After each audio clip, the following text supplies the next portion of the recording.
இந்த பக்கம் விழுந்தா முதலைகள், இந்த பக்கம் விழுந்தா பாலும் கிணறு. இந்த ரெண்டு தான் இன்னைக்கு விஜய் ஆப்ஷன். அந்த சிசிடிவி ஃபுட்டேஜஸ் எல்லாம் ஒரிஜினல் ஃபுட்டேஜஸ் கொடுங்க, உங்கள் மொபைல் போட்டு கொடுங்கன்னா இல்லை, அதில் ஏகப்பட்ட மர்மம் இருக்குது சார். அது வந்து நமக்கு 41 பேர் இறந்து போயிருக்கிறாங்க. ஒரு அரசியல் கட்சியில் உலகத்திலே நடக்காத ஒரு சம்பவம் நடந்திருக்கு. அது இவர்கள் கையாண்ட விதம் வந்து ரொம்ப மோசமான நிலைமையா இருக்கு. கட்சி ஆரம்பிச்ச 1.5 வருஷத்துக்குள்ள இவ்வளவு தடுமாற்றம். விக்கிரவாணி மாநாட்டில் உயிரிழப்பு, மதுரை மாநாட்டில் உயிரிழப்பு, கரூர் சம்பவத்தில் உயிரிழப்பு, தொடர்ந்து ஒரு கட்சி.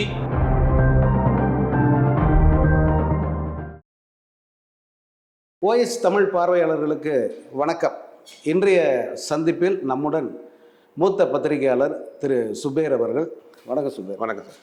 போஸ்ட் கரூர் ஸ்டாம்பீட் அந்த மரணங்கள், அதன் பிறகு அந்த விஜய் பற்றிய பேச்சுங்கிறது மீடியா முழுக்க அது மட்டும்தான் இருக்குது. வேறு விஷயங்கள், வேறு பிரச்சனைகள் எல்லாமே வந்து பின்னுக்கு தள்ளப்பட்டிருக்கு. இனி வரும் நாட்களில் விஜயோடைய அரசியல் பயணம் எப்படி இருக்கும்னு பார்க்குறீங்க? இல்லை, எப்படி இருக்கும்னா இன்னைக்கு வந்து விஜய் வேறு வழி இல்லாமல் இருக்கார். ஒரு மதில் மேல் நிற்கிறார். இந்த பக்கம் விழுந்தா முதலைகள், இந்த பக்கம் விழுந்தா பாலும் கிணறு. இந்த ரெண்டு தான் இன்னைக்கு விஜய் ஆப்ஷன். ஒன்று தனித்து நிற்கணும், இல்லைன்னா கூட்டணி. இந்த ரெண்டு ஆப்ஷன் தான். தனித்து நின்றாலும் அவர் கரையேற முடியாது. கூட்டணியோடு சேர்ந்தாலும் அவர் வந்து இன்னைக்கு கூட்டணின்னா நீங்கள் அதிமுக கூட்டணி தான் போகணும். அதிமுக கூட்டணியில் பாஜக இருக்குது. பாஜக கூட்டணியோடு ஒரு கூட்டணி வைத்தார்னா முடிஞ்சு போச்சு. இவருடைய கொள்கை எதிரியே கலைச்சிட்டு நேரடியாக போகிறது மாதிரி. அப்போ அந்த கட்சி ஆரம்பிச்சதனுடைய நோக்கமே போயிடும். தனிச்சு நின்னா தமிழ்நாட்டில் கிட்டத்தட்ட 1977 இன்னைக்கு வரைக்கும் பார்த்தீங்கன்னா கூட்டணி இல்லாமல் யாரும் வெற்றி பெற்றதே இல்லை. முதல் முறையாக அண்ணா போட்டி போடுறப்பயே பார்த்தீங்கன்னா நேரெதிர் சித்தாந்தத்தில் இருக்கக்கூடிய ராஜாஜியோடு காம்ப்ரமைஸ் பண்ணிக்கிட்டாரு, கம்யூனிஸ்டோட கூட்டணி வச்சுக்கிட்டாரு, முஸ்லீம் லீக்கோட கூட்டணி வச்சுட்டார். அப்படி தான் முதல் தேர்தலை சந்திக்கிறார். தொடர்ந்து பார்த்தீங்கன்னா மாறி மாறி ரெண்டு கட்சிகளுமே கூட்டணி பலத்தோடு தான் தமிழ்நாட்டில் ஜெயிச்சிருக்காங்க. அது ஆண்ட கட்சிக்கும் ஆண்டுகிட்டு இருக்க கட்சிக்கும் அதான் நிலைமை.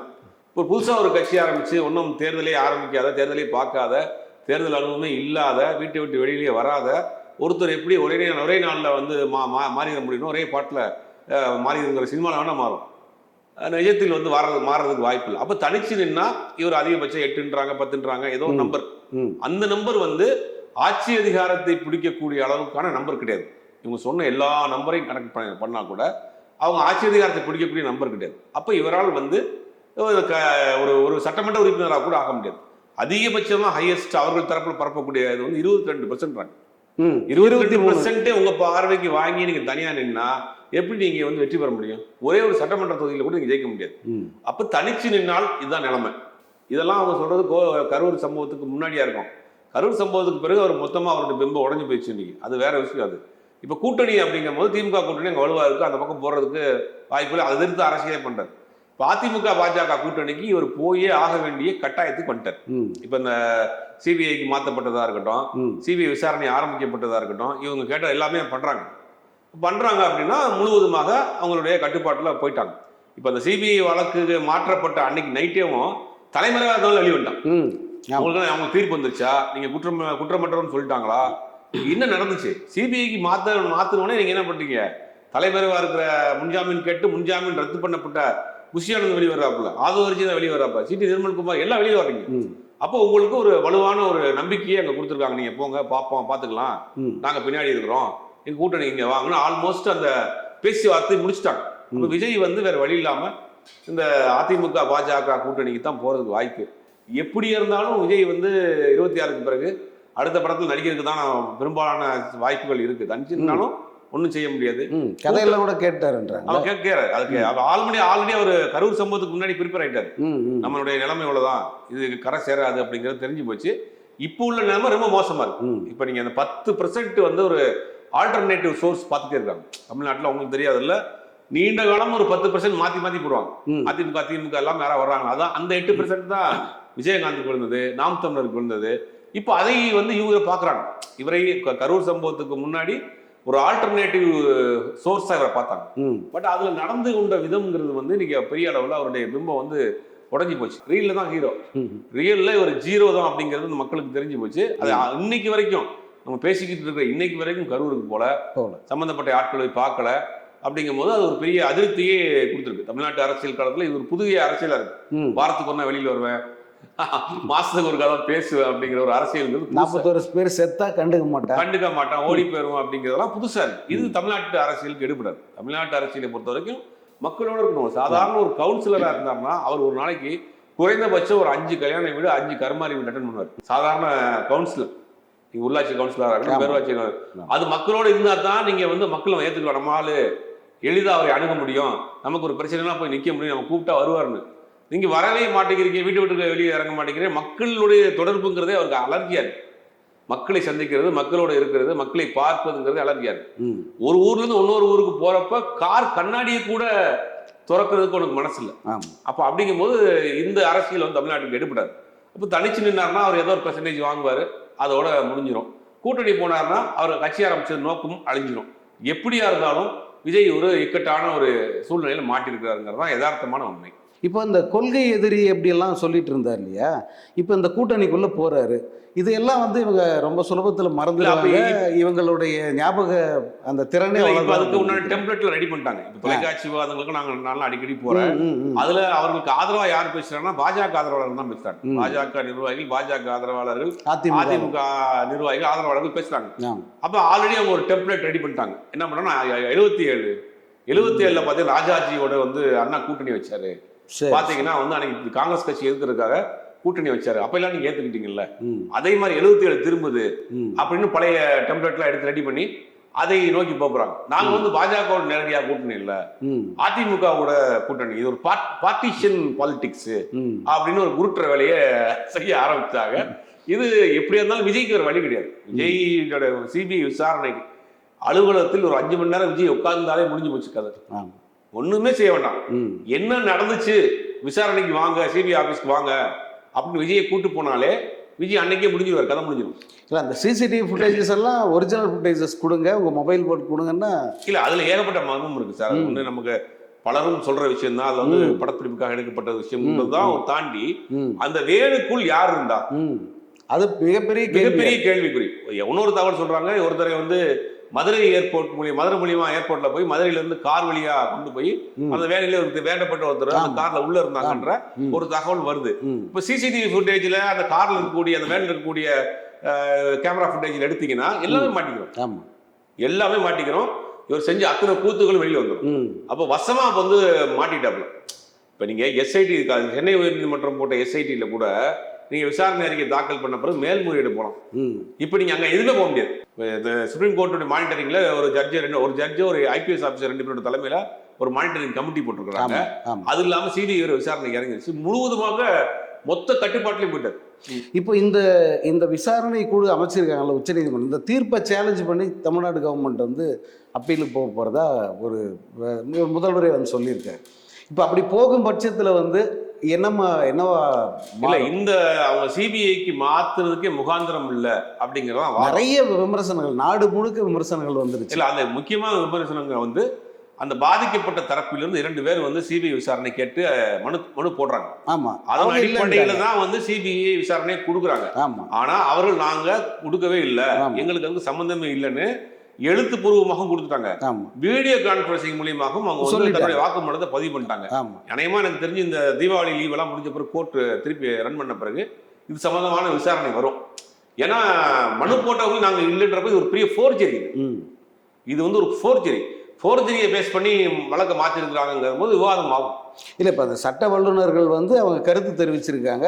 நிச்சயமாக வந்து இந்த தீர்ப்புங்கிறது வந்து இன்னும் சில தினங்களுக்கு கூட நீடிக்காது, இது நிச்சயமாக மாறும் அப்படிங்கிற. அப்புறம் வில்சன் எம்பி அவருடைய மகன் எழுதின அந்த கட்டுரையை பார்க்க நேர்ந்தது. அதிலும் கூட வந்து இது எந்த அளவுக்கு முரண்பட்ட தீர்ப்பு, இந்த தீர்ப்பு நீடிக்காது அப்படிங்கிறது தான் வந்து அவங்களுடைய. அவங்க பாதிக்கப்பட்டவர்களின் தரப்புல இருந்து வைக்கப்படக்கூடிய கோரிக்கைக்கு ஒரு வெயிட் இருக்கு. அதுக்காக தான் இவங்க வந்து செட் பண்ணி கூட்டு போறாங்க. ஆமா, அதிமுக நிர்வாகி ஒருத்தர் தான் செட் பண்ணி அவர்கிட்ட வந்து உங்க பையனுக்கு இறந்து போன பையனுக்கு நிவாரணம் வாங்கி தர்றேன், வேலை வாங்கி தர்றேன் அப்படின்னு கையெழுத்தை வாங்கி அதை சுப்ரீம் கோர்ட்ல பண்ணியிருக்கிறாங்க. அதை வந்து இவங்க வந்து ஓப்பன் பண்ணியிருக்காங்க, ஃபேஸ் பண்ணியிருக்கிறாங்க, அதை ரிட்டனாகவும் கொடுத்துருக்குறாங்க, வீடியோவும் பண்ணிட்டாங்க. வீடியோவாகவே இந்த சுப்ரீம் கோர்ட் ஜட்ஜிட்ட வந்து அவங்க பேசியிருக்கிறாங்க. பேசி இந்த வாக்குமூலம் கொடுத்துட்டாங்க. இதெல்லாம் முடிஞ்சிருச்சு. ஆனா முதல் முறையா சிபிஐக்கு மாற்றப்பட்ட பிறகு உச்சநீதிமன்றம் சொன்ன விஷயம் என்னன்னா தற்காலிக ஏற்பாடு தான், தீர்ப்பு தான் அப்படின்ட்டாங்க. எந்த நேரத்தில் வேணாலும் கேன்சல் பண்ணலாம். இப்ப மனுதாரரே போலியானவர்னா என்ன பண்ணுவீங்க? அப்ப இதுல ஒரு குழப்பம் இருக்கு இல்லையா? ஆமா, அப்ப நீங்க மாநில அரசு விசாரிக்கட்டும், மாநில அரசு எஸ்ஐடி விசாரிக்கட்டும். ஏன்னா உச்சநீதிமன்றம் எஸ்ஐடி போட்டிருக்கு, உயர்நீதிமன்றம் எஸ்ஐடி போட்டிருக்கு. ரெண்டுமே ஒரே அட்டானமஸ் பாடி தானே உங்களுக்கு. ஆனா அவங்க போட்டது வந்து அது ஒரு கமிட்டி தான், எந்த அதிகாரமும் இல்லாத ஒரு அமைப்பு அப்படின்னு சொல்றாங்க. இல்ல, அது சிபிஐ விசாரணையை மானிட்டரிங் பண்றதுக்கு ஒரு கமிட்டி போட்டிருக்காங்க. ஒன்னு சிபிஐ விசாரணை மட்டும் நடந்திருந்தா உங்களுக்கு திருப்பி நேரடியாக சுப்ரீம் கோர்ட் போயிருப்பாங்க. ஆமா, சிபிஐ கோர்ட்ல அதை ஹேண்ட் ஓவர் பண்ணுவாங்க, விசாரணை அறிக்கையை கண்டக்ட் பண்ணிப்பாங்க. இது யார்கிட்ட ஹேண்ட் ஓவர் பண்ணுவாங்க? இப்ப அது இந்த விசாரணையை இவங்களுக்கு ரிப்போர்ட் பண்ணணும்ன்றாங்க. இப்ப இந்த ஓய்வு பெற்ற நீதிபதி ரஸ்தோகி தலைமையில் போட்டிருக்காங்க, 2 ஐபிஎஸ் ஆஃபீஸர் போட்டிருக்காங்க. இவங்கள்ட்ட ரிப்போர்ட் பண்ணுங்க, இவங்க கனெக்ட் டு சுப்ரீம் கோர்ட்டுங்கிறாங்க. இது முதல் கட்டமா, இது முதல் விசாரணை முடிஞ்ச பிறகுதான் அது எந்த டைரக்ஷன்ல எப்படி மூவ் பண்றாங்கிறது தெரியும். விஜய்க்கு வந்து 23% ஆதரவு இருக்கு அப்படின்னு சொல்லிட்டு இப்ப புதுசா ஒரு குரலை 23% ஆதரவு இருக்கு. இந்த சம்பவத்திற்கு பிறகு இமேஜ் குறையல. அது மட்டும் இல்ல, இந்த 41 பேர் செத்த பிறகு விஜயோட கட்சி, விஜயோட பேர் வந்து நூக் அண்ட் கார்னர் பரவிடுச்சு. அவருக்கு வந்து மிகப்பெரிய ஒரு பாப்புலாரிட்டி கிடைச்சிருச்சு. இல்ல பரவிடுச்சுங்கிறது ஒரு நெகட்டிவான பப்ளிசிட்டி போத்தான செய்யும். ஒருத்தர் 8 கொலை பண்ணிட்டேன்னு வச்சுங்களேன், அவனை பத்தி ஒரு வாரம் பேச செய்வாங்க. அதுக்காக அவன் வந்து பப்ளிசிட்டி ஆயிட்டேன்னு சொல்ல முடியுமா? ஒரு குடும்பத்தை ஒருத்தர் எரிச்சு கொண்டுட்டான்னா அவனை பத்தி ஒரு குடும்பத்தை பிரியாணி அபிராமி ஒரு பொண்ணு வந்து 2 குழந்தைய சேர்த்து கொலை பண்ணிட்டு போச்சு, அதை பத்தி ஒரு வாரம் பேசினாங்க. அப்ப அதுக்காக பிரியாணி அபிராமி பாப்புலர் ஆயிட்டுன்னு சொல்ல முடியுமா? 41 பேர் இறந்து போயிருக்கிறாங்க. ஒரு அரசியல் கட்சியில உலகத்திலே நடக்காத ஒரு சம்பவம் நடந்திருக்கு. அதை இவர்கள் கையாண்ட விதம் வந்து ரொம்ப மோசமான நிலைமையா இருக்கு. கட்சி நிர்வாகிகள் சுவிச் ஆஃப் பண்ணிட்டான், கட்சியை வந்து ஷட் டவுன் பண்ணிட்டான் ஒரு வாரத்துக்கு. அப்படிங்கும் போது இது உலகத்துல நடக்காத ஒரு விஷயம் நடந்தப்ப இது எல்லாம் உன்னிப்பா பாக்குறாங்கன்னா அப்ப இப்படிலாம் நடக்குதா? இது இந்த விமர்சனம் தான். இதை அவர்கள் நெகட்டிவா வந்து பாசிட்டிவா மாத்துறதுக்கு ஒரு நரேஷன் பண்றாங்க. இப்ப பாத்தீங்கன்னா ஒரு அம்மா பேசுறாங்க, எனக்கு 20 லட்சம் ரூபாய் கொடுத்த விஜய் தான் முக்கியம் அப்படி பேசுற வீடியோ எல்லாம் பாக்குறோம். இந்த வீடியோ ஏன் 2வது நாள் 3 நாள் வரல? அதான் எல்லாருடைய கேள்வி. 2வது நாள் 3வது நாள் ஏன் வரல? அப்ப 20 லட்சம் பணத்தை கொடுத்துட்டு அவங்க சொல்லி அந்த வீடியோவை எடுத்து இவர்களுக்கு தகுந்த அந்த இன்ஃப்ளூயன்சர்ஸை வச்சு யூடியூப் சேனலை வச்சு அந்த வீடியோ ஸ்ப்ரெட் பண்றாங்க. இப்போ இவங்க இந்த 16 நாள் முடியட்டும், 21 நாள் முடியட்டும், அந்த துக்கம் எல்லாம் முடியட்டும் அப்படின்னு இவங்க சொல்லிக்கிட்டு இருந்ததே வந்து ஒரு திட்டமிட்ட ஒரு வேலை தான் அப்படின்னு பாருங்க. நீங்க அந்த சம்பவத்தை ஆற போட்டீங்கன்னா மக்கள் வந்து மறந்துடுவாங்க, அது வந்து வேற பக்கம் டைவர்ட் ஆயிரும், பாதிக்கப்பட்டவர்கள் கொஞ்சம் அந்த இது குறைஞ்சிரும் அப்படிங்கிறது தான் அவங்களுடைய எண்ணம். 16 நாள் இன்னைக்கு வரைக்கும் போலே அவரு 16 நாள் கிராஸ் பண்ணி போயிடுச்சு. நீ அடுத்து ஒரு 30 நாள் கழிச்சு போவோம், 40 நாள் கழிச்சு போறேன்னு சொல்றாரு. என்ன தெரியல, அது ஒரு சாஸ்திரம் சம்பிரதாயம் தான். அரசியல் கட்சி சாஸ்திரம் சம்பிரதாயம் பாக்குறது ஒரே ஆள் தான். பாதிக்கப்பட்டவங்க இருக்காருன்னா 14 நாள் கழிச்சு தான் போவோம்னா சொந்தக்காரன் போலாம், நீ ஏன் போகல? நீ ஒரு அரசியல் கட்சிக்கு இதெல்லாம் அழகாது. 16 நாள் கழிச்சு போற, 20 நாள் கழிச்சு போறேன். அப்ப இது இந்த சம்பவத்தில் ஒட்டுமொத்தமாக அவருடைய பிம்பம் செதறிச்சு போச்சு. அவர் ஊதி பெருசாக்கி வச்ச ஒரு போலி பிம்பம் வந்து செதறிஞ்சு போச்சு. அதை மீண்டும் கட்டமைக்கிற வேலையில சில ஊடகங்களை வைத்து, சில இந்த பொலிட்டிக்கல் ஸ்ட்ராட்டஜிஸ்ட வச்சு இந்த ஒட்டு போடுற வேலையை செஞ்சுக்கிட்டு இருக்காங்க. இது கண்டிப்பாக வந்து எடுபடாது. எப்படி எடுபட்டாலுமே இந்த தேர்தல் முடிவோட தாவேக்காங்கிற ஒரு கட்சி இருக்காது. விஜயும் வந்து அடுத்த தன்னுடைய தொழிலை பார்க்க நடிக்க போயிடுவார். இதுதான் யதார்த்தமான கள நிலவரம். இது எப்படி இருந்தாலும் பாஜக அதிமுக கூட்டணிக்கு தான் அவர் போவார். அதெல்லாம் இப்போதைக்கு ஃபைனல் நடந்திருக்க முடிவு மாதிரி வரக்கூடிய செய்திகளா இருக்கு. இப்போ இந்த அரசியல் களத்தை வந்து நீங்கள் கிட்டத்தட்ட ஒரு 3 தசாப்தங்களாக பார்த்துக்கிட்டு இருப்பீங்க. 30 வருஷமாவது குறைஞ்சபட்சம் நீங்கள் பார்த்துருப்பீங்க. இந்த மாதிரியான ஒரு சூழல் அமைஞ்சு அதை வந்து முழுக்க அரசியல் பண்ணி ஏதாவது ஒரு கூட்டணி அமைஞ்சா போதும், அந்த வாக்கு அரசியலுக்காக இதை பயன்படுத்தணும் அப்படின்னு இவ்வளோ முனைப்பு காட்டின தலைவர் எடப்பாடி பழனிசாமி மாதிரி ஒரு தலைவர் நீங்கள் பார்த்து இல்லை. சந்தர்ப்பவாத கூட்டணி அமைஞ்சிருக்கு தமிழ்நாட்டில், ஆனால் அது வெற்றி பெற்றதே கிடையாது. இப்போ நீங்கள் 91 தேர்தலில் ராஜீவ்காந்தியினுடைய மரணம், அது அந்த மாதிரி ஜெயலலிதாவுக்கு ஒரு பெரிய அளவில் கை கொடுக்குது. 91 ஆட்சிக்கு வந்துடுறாங்க. வந்த பிறகு 5 வருஷத்துல 96ல் ஒரு ஏகப்பட்ட குற்றச்சாட்டுகள், வளர்ப்பு மகன் திருமணம், மகாமகம், அது வந்து குற்றச்சாட்டு. ஆட்சி போகுது, 4 எம்எல்ஏ மட்டும் ஜெயிக்கிறாங்க, அவங்களே தோத்து போறாங்க. ஆமா. அதற்கு பிறகு என்ன நடக்குது அப்படின்னா, அவங்களுக்கு வந்து திருப்பி திமுக ஆட்சிக்கு வருது. திமுக வந்து தொடர்ந்து 96லேருந்து 2001 வரைக்கும் ஆட்சி இருக்கு. திமுக பண்ண ஒரு பெரிய தப்பு என்னன்னா, 98ல் வந்து பாஜகவோட கூட்டணி போட்டு தமிழ்நாட்டில் நாடாளுமன்ற தேர்தல் சந்திக்கிறாங்க. நாடாளுமன்ற தேர்தலில் ஒண்ணுமே இல்லாம 4 சீட்டு வாங்கின அதிமுக திருப்பி உயிரோட வருது. 17 சீட்டு வருது. எதுக்கு காரணம்? இந்த பொருந்தாத கூட்டணி திமுகவும் பாஜகவும் அந்த கூட்டணியை வந்து மக்கள் ஏத்துக்கல தமிழ்நாட்டில். ஆனா அதை வச்சு ஓட்டுனாங்க. அதற்கு பிறகு 2001 என்ன நடக்குதுன்னா, திருப்பி அதிமுக ஆட்சிக்கு வருது. அதுக்கு என்ன காரணம்னா திமுக பாஜக கூட்டணி. இப்ப இந்த கொள்கை ரீதியான முரணான கூட்டணிகளை தமிழ்நாட்டில் பெருசா அண்ணாவுக்கு பிறகு யாருமே ஏற்றுக்கல. 77க்கு பிறகு எந்த கூட்டணியுமே சந்தர்ப்பவாதத்தில் அமைக்கக்கூடிய கூட்டணி, கொள்கை ரீதி இல்லாத கூட்டணியை வந்து ஏன் நீங்க 3ஆம் அணி கூட 2014 ஆச்சு மக்கள் நல கூட்டணி. மக்கள் நல கூட்டணின்னு அங்க ஒரு அமைச்சாங்க, ஒருத்தர் கூட ஜெயிக்க முடியலையே, விஜயகாந்த் ஜெயிக்க முடியலையே. அப்ப இந்த கூட்டணி கணக்குகள் வந்து ஓரளவுக்கு தமிழ்நாட்டில் வந்து லாஜிக் பார்ப்பாங்க. ஒரு ஒரு ஒத்த கருத்தோடு இருக்கக்கூடிய கூட்டணியா அப்படின்னு பார்ப்பாங்க. இப்ப இந்த மாதிரியானது ஒரு நேர் எதிரான ஒரு முரண். அண்ணா வந்து அன்னைக்கு கூட்டணி வச்சாருன்னா ஒரு 20 வருடம் பயணத்துக்கு பிறகு வைக்கிறார். 20 வருட போராட்டத்துக்கு பிறகு காங்கிரஸை வீழ்த்தியே ஆகணும் அப்படிங்கிற ஒரு வைராக்கியத்தோட பண்றாரு. அதுக்கு முன்னாடி இந்திய எதிர்ப்பு போராட்டம், அண்ணாவுக்கு ஒரு இமேஜ் இருந்துச்சு. அண்ணா அன்னைக்கு பண்ண ஒரு மிகப்பெரிய தவறு என்னன்னா, ராஜாஜி கூட வைக்காம இருந்தா இன்னைக்கு வரைக்கும் அந்த வரலாற்று புள்ளி இல்லாம இருக்கும். அண்ணாவுக்கு அன்னைக்கு ஒரு இமேஜ் இருந்துச்சு. ஆட்டோமேட்டிக்கா தமிழ்நாட்டு மக்கள் வந்து காங்கிரஸை வேணாங்கிற முடிவுக்கு வந்துட்டாங்க. ஆனா அன்னைக்கு அண்ணன் என்ன பண்ணா, ஒரு சேஃப்டிக்கு இருக்கட்டும் வழி இல்லாம வச்சாரு. இன்னைக்கு வரைக்கும் அது வந்து ஒரு முன்னுதாரணமா மாறி போச்சு. ஆனா அது மாதிரி இன்னைக்கு இல்ல. கட்சி ஆரம்பிச்ச 1.5 வருஷத்துக்குள்ள இவ்வளவு தடுமாற்றம். விக்கிரவாணி மாநாட்டில் உயிரிழப்பு, மதுரை மாநாட்டில் உயிரிழப்பு, இந்த கரூர் சம்பவத்தில் உயிரிழப்பு, தொடர்ந்து ஒரு கட்சி வெளியில போனா உயிரிழப்பு ஏற்படக்கூடிய வகையில ஒரு அச்சுறுத்தலான ஒரு கட்சியாக மாறி இருக்குங்கிறது ஒரு தமிழ்நாட்டு அரசியல்ல ஒரு புதுசா இருக்கு. சந்தர்ப்பவாத கூட்டணிகள் தமிழ்நாட்டில் ஒருபோதும் வெற்றி பெற்றதாக சரித்திரமே கிடையாது. இப்படி இவர் எந்த பக்கம் கூட்டணிக்கு போனாலுமே அவருக்கு வெற்றிக்கான வாய்ப்பு ரொம்ப கம்மி தான். தமிழ்நாட்டில் நிறைய நடிகர்கள் கட்சி ஆரம்பிச்சிருக்காங்க. ஆனால் எந்த நடிகருமே வந்து கட்சி ஆரம்பித்து அவருக்கு என்ன பலம் இருக்குது அப்படின்ற பார்க்குறதுக்காக கொஞ்ச காலம் வெயிட் பண்ணியிருக்காங்க. எல்லா அரசியல் கட்சிகளுமே, அது திமுக அதிமுக யாராக இருந்தாலும் அவங்க அந்த லிட்மஸ் டெஸ்ட்டு அவங்க எப்படி பாஸ் பண்ணி வராங்க பார்ப்போம் அப்படின்னு சொல்லிட்டு கொஞ்சம் காத்திருந்துருக்காங்க. ஆனால் இந்த விஜய் மட்டும் வந்து கட்சி ஆரம்பித்து அந்த 1.5 வருஷத்துக்குள்ளேயே வந்து இந்த மாதிரியான ஒரு சினாரியோ வந்து அவர் கிரியேட் பண்ணிக்கிறது எப்படி பார்க்க? இல்லை, விஜயகாந்த் கட்சி ஆரம்பிச்சப்போ ஒரு வருஷம் தான். விஜயகாந்த் 2005 ஆரம்பிச்சு 2006 தேர்தலை சந்திச்சிட்டார்.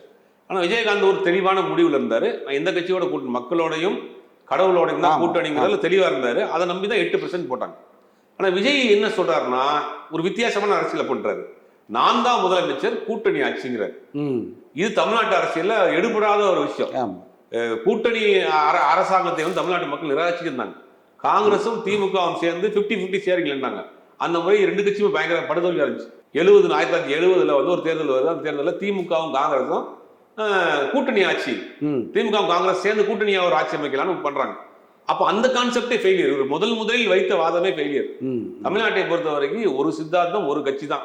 5 வருஷத்துக்கு ஓட்டு போடுறோம், நீங்க வேலை பாருங்க, நீங்க 4 கட்சி சேர்ந்து கூட்டணி ஆட்சி அமைச்சுக்கிறோங்கிறத தமிழ்நாட்டு மக்கள் தொடர்ந்து நிராகரிச்சுட்டே இருந்தாங்க.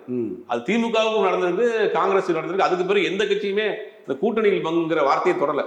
ஆனா விஜய் முதல் மாநாட்டிலே அவர் பேசக்கூடிய அந்த தப்புக்கு அது பெரிய தப்பு. அந்த கான்செப்டே ஃபெயிலியர் கான்செப்ட், அதை கையில் எடுக்கிறாரு. 2வது என்ன பண்றாருன்னா, இவருடைய வந்து நிலைப்பாடு வந்து மாறிட்டே இருக்கு. இப்போ வந்து ஒரு பெரியாரை வச்சுக்க, பெரியாரை பத்தி பேசுறது இல்ல. இந்த வீடியோ உங்களுக்கு பிடிச்சிருந்தா லைக் பண்ணுங்க, ஷேர் பண்ணுங்க, கமெண்ட் பண்ணுங்க. மறக்காம OH தமிழ் சேனலுக்கு சப்ஸ்கிரைப் பண்ணுங்க.